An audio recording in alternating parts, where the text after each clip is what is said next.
Hey guys, Kelly here, and welcome to the weekend workbench update. Here's where we are sitting with the Little Red Express. This is going to be a 79 Little Red Express, but I'm thinking plans might be changing. This is about the right height. The front end might sit a little lower because it's just kind of it's not in, I haven't got it set up exactly right. That should be the rear end height. As you can see, the Hellcat engine kind of protrudes, and that's where the plans might change, is because I really don't want to cut a hole in this hood. Because, I mean, this is a unique year as far as this kit goes. I mean, you can find the 78s all over the place. Matter of fact, I've got 4 or 5 that I can access easily. And unless somebody offers me a hood, you can put it in the comments below. Say, yeah, I've got that hood. And if you had one that was a little bit messed up, that would be even better, because my thought right now is change it to a 78 so I can cut the hole in the hood and not really lose sleep over it. And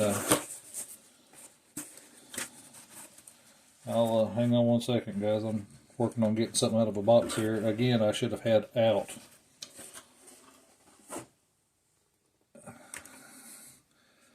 And this one I did not build. It's part of the collection of the late Brian Nevitt that I ended up with. So I've got, now he's really slammed his down to the ground. I mean, this thing sits low. So I have got a really nice display Little Red Express. I've got the parts. The auction company was very rough with this truck, so I've got to get it put back together. But I'm thinking that this might be a nice companion vehicle for the 78. Either that, or I want to go and do something like Brian did in his, and it's got a 446 pack engine in it, and thought about doing that, taking the Hellcat out of this one, or I could take this cabin bed, and I've got another set of these wheels, and do a more,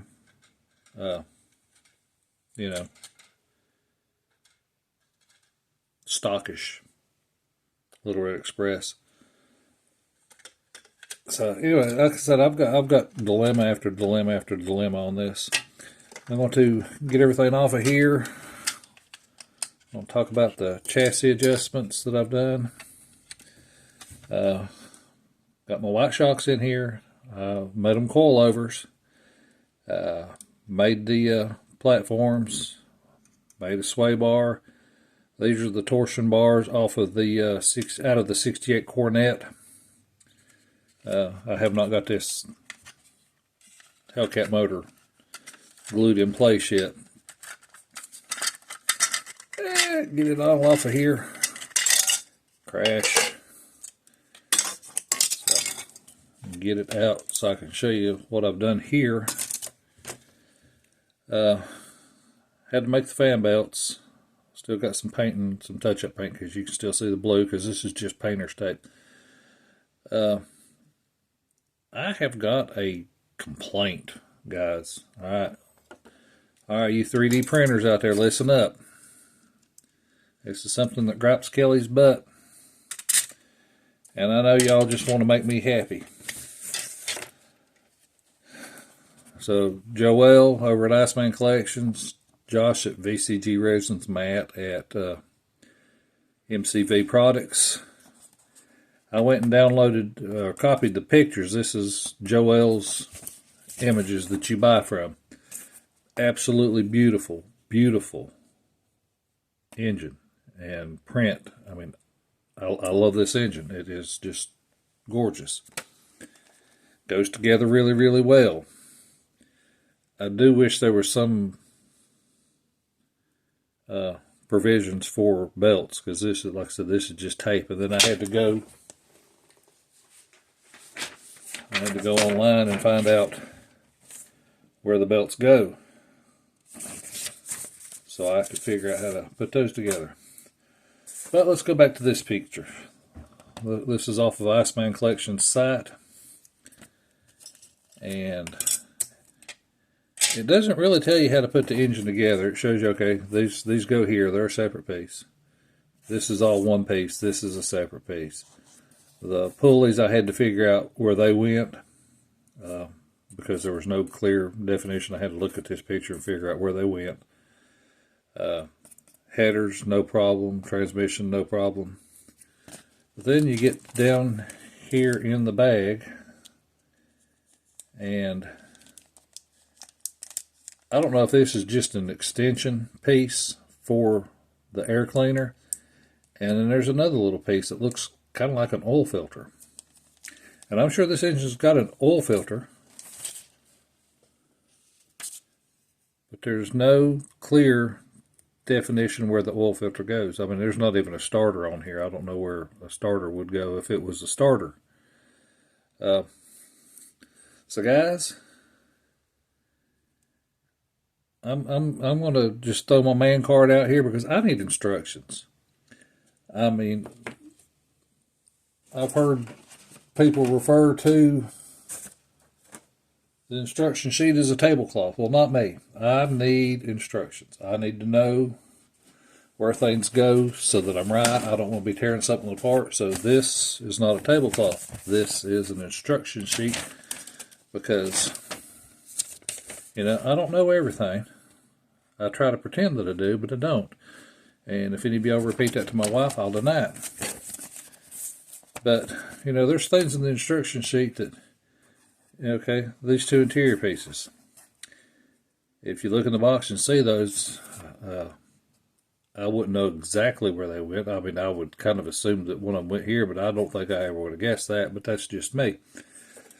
So, if you're out there doing 3D printing, man, I'd love you if you did some instructions or some sort of direction, or at least put it on your website so where I can go in and I can copy it and have a more clear view of where everything goes. Because like I said, I had to figure out how to line these up, because there's actually a groove that these go down into, and everything fits like a glove. I mean, I'm not complaining one bit about the product. Beautiful product. I've got 2 of these, and I'm looking forward to the next one. I've got several of Josh's over at VCG Resins engines. I've got one from Matt here. Now this is an old Ford engine, so I can kind of figure that one out pretty quick. But some of these modern engines, all I know about these engines is I can't afford one. My wife and I were just at the dealership, and yeah, this is the car she wanted. Purple Hellcat sitting in the showroom, and she wondered why she couldn't have that one instead of the Octane Red SXT we bought. But, you know, but anyway, if you know where this piece right here goes, and this little piece down here, you can see it there. I hope you guys can see it. Throw something in the comments. Say, Kelly, you're an idiot. This is what you do with it. Alright, next up, I got my wheels painted. As you can see, I've got valve stems added. I got to do, I want to put center cap detail. Rear axle still solid metal axle. I've got to trim it up, but everything's painted up. These won't be a solid metal axle, but they'll be an axle pin. And oops, where'd it go? Most of the this will be hidden with these pieces here, and I just knocked that loose, so I've got to get that glued back into place. So it will be fairly well hidden. So questions for tonight. Would you swap this out for the 78 and keep on? Would you be brave enough to cut a hole in this hood? That's going to be a tricky one for me. Or do you have a hood and you're going to send it to me? That would be nice, and I could just carry on the way I'm going. If I changed over to 78, I'd keep everything I've done here and just move it over to the 78 chassis, and just put the 78 parts under this one, and then build something up to go with Brian's truck here. Like I said, I've got all the parts to put this one back together, but he's got a pretty little wicked stance right here. I've got the pipes to go back on it, and I've got the back bumper, front bumper, got new mirrors, and tailgate and everything for that. I've just got to get it all snapped back together. Anyway, guys, let me know what you think. If you're a 3D printer and I've insulted you, I apologize.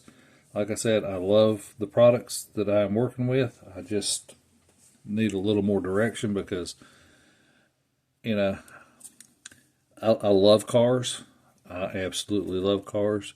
I have loved cars all my life. I don't know squat about engines. I'm not a mechanic. I know that's a Hellcat. I know that's a 440. This one, I can throw a 440 together in no time. Small block Chevrolets. This modern stuff just kind of throws me. But guys, give me some guidance here. Just get down in the comments. Give me your ideas. Like I said, I really don't want to cut the hole in the hood of this one because of the, I don't want to say rarity of the kit, but the unusualness of the kit. Because like I said, this one's all over the place. I mean, I could build this truck out of the Warlock that just came out because it's got the stock front suspension pieces. You just need to change your rear axle mount. Up there with my bumpers. Brian has dropped his down and he took the higher purchase off of it. I did the opposite. I went under the springs and made all that other stuff. So, y'all jump down in the comments. Let me know what you think. Let me know what you would do. And just remember, guys, if you like this sort of thing, this will be the sort of thing you like. Oh, yeah, I forgot to say also, thank you so much for your subscriptions. Thank you for your comments on all my videos so far. And thank you for telling your friends and your family and your loved ones. And, oh, this is another thing I've done. This will be, I haven't finished painting it yet. But I did get rid of the molded in spare tire in lieu of a real spare tire. You can see the difference. This is what it looks like out of the kit, and Brian did an excellent job on painting that up, but I'm just going a little bit different route. So anyway, guys, thank you so much. Thank you for watching.